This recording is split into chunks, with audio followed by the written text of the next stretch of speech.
তাহলে বন্ধুরা আপনারা দেখতে পাচ্ছেন গ্যাংগ্রিন, ড্রাই গ্যাংগ্রিন। তাহলে আসুন, হ্যালো ফ্রেন্ডস, আজ আপনাদের সাথে শেয়ার করতে যাচ্ছি ড্রাই গ্যাংগ্রিনের একটা কেস। গ্যাংগ্রিন শব্দটা শুনে আপনারা আশা করি বুঝতে পেরেছেন যে এটা একটা কত বড় কেস, এবং বিশেষত যারা আমরা মেডিকেল পেশার সাথে যুক্ত, ডাক্তারি পেশার সাথে যুক্ত, তারা আমরা সকলেই জানি যে গ্যাংগ্রিন মানে একটা খুব গুরুতর বা একটা ভয়াবহ কেস। ঠিক এরকমই একটা কেস দেখাচ্ছি, ড্রাই গ্যাংগ্রিনের একটা কেস, যে কেসটাতে আমরা অনেকটা সাফল্য লাভ করেছি। সম্পূর্ণ কেসটা এখনো কিওর হয়নি, কিন্তু পেশেন্টের বর্তমান পরিস্থিতি, জ্বালা যন্ত্রণা, কষ্ট, এগুলো রিলিফ আছে। আমি সেটারই একটা ফলো আপ দেওয়ার জন্য দেওয়ার চেষ্টা করছি। তাহলে প্রথমে আসা যাক, আমরা জানি যে গ্যাংগ্রিনটা কি জিনিস। চলুন দেখে নেওয়া যাক একটু। তাহলে বন্ধুরা আপনারা দেখতে পাচ্ছেন গ্যাংগ্রিন, ড্রাই গ্যাংগ্রিন।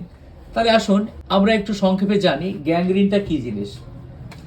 গ্যাংগ্রিন হলো শরীরের কোনো অংশের টিস্যুর মৃত্যু, টিস্যু নেক্রোসিস, যা সাধারণত রক্ত চলাচল বন্ধ হয়ে যাওয়া বা গুরুতর সংক্রমণের কারণে হয়।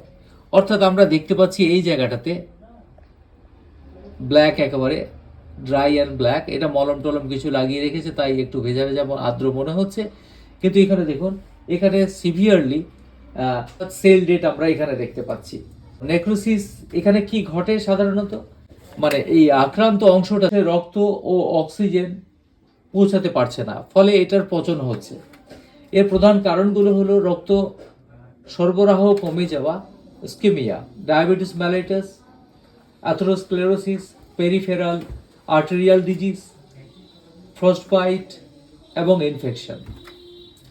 গ্যাংগ্রিনের ধরন হচ্ছে 3 রকমের। ড্রাই গ্যাংগ্রিন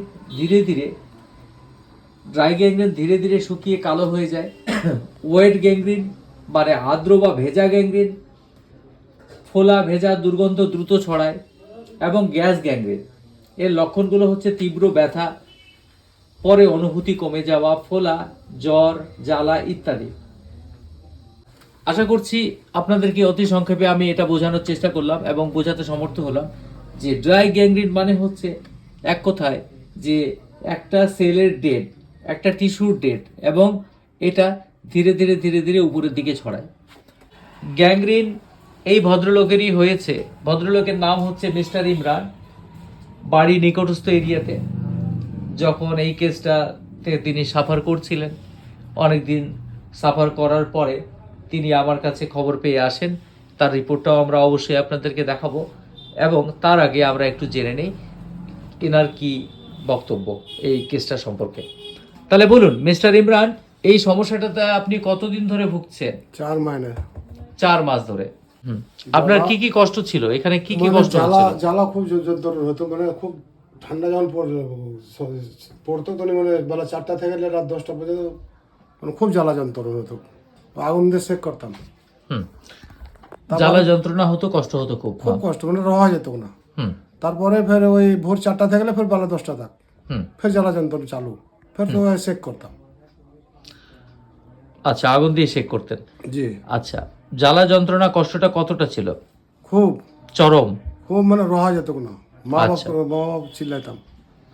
আপনি অর্থোপেডিক ডাক্তার দেখিয়েছেন? অনেক ডাক্তার দেখিয়েছেন। এই রিপোর্টটা তো তাই দেখা যাচ্ছে।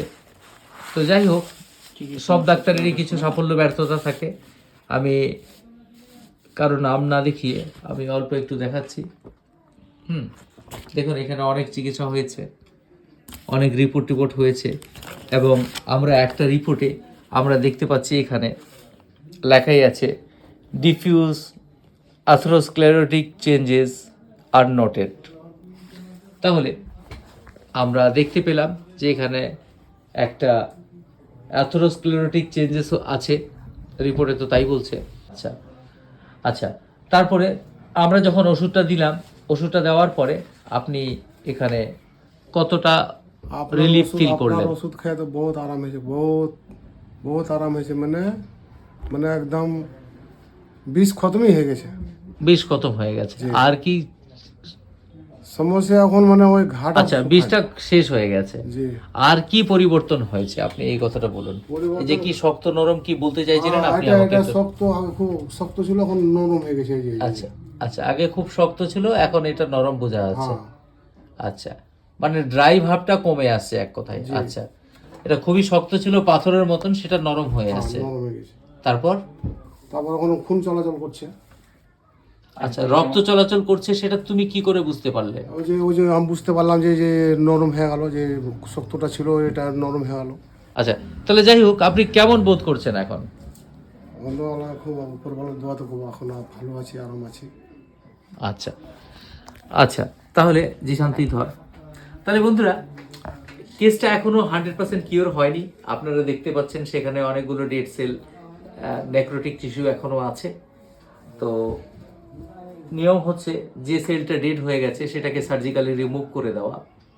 তো আমাদের চিকিৎসাতে জ্বালা পোড়া যন্ত্রণা ইত্যাদি কম আছে, এবং ডক্টর ফেরিংটনের বইয়ে আমরা এই জিনিসটা পড়েছি যে গ্যাংগ্রিনের যদি বার্নিং সেন্সেশনটা যদি থাকে, যে গ্যাংগ্রিনের যদি প্রচণ্ড বার্নিং এবং সেটা যদি আবার হট অ্যাপ্লিকেশনে অ্যামিনোরেশন হয়, তাহলে তার একমাত্র মেডিসিন হচ্ছে আর্সেনিকাম অ্যালবাম। তো এই কেসটাতে আমরা মেডিসিন প্রয়োগ করেছিলাম আর্সেনিকাম অ্যালবাম। পেশেন্ট বললেন 4টা থেকে 10টা, মানে বৈকাল 4টা থেকে 10টা, সকাল 4টা থেকে 10টা, এই সময়টাতে বৃদ্ধি। Patient chilly, patient very thirsty, sleepless, appetiteless etcetera, এই সিমটমগুলো ছিল। কিন্তু এখানে শুধুমাত্র burning relief by hot application, এই লক্ষণটার উপর ভিত্তি করে আমরা এখানে আর্সেনিক অ্যালবাম প্রয়োগ করি, এবং রেজাল্ট আপনারা দেখতে পাচ্ছেন।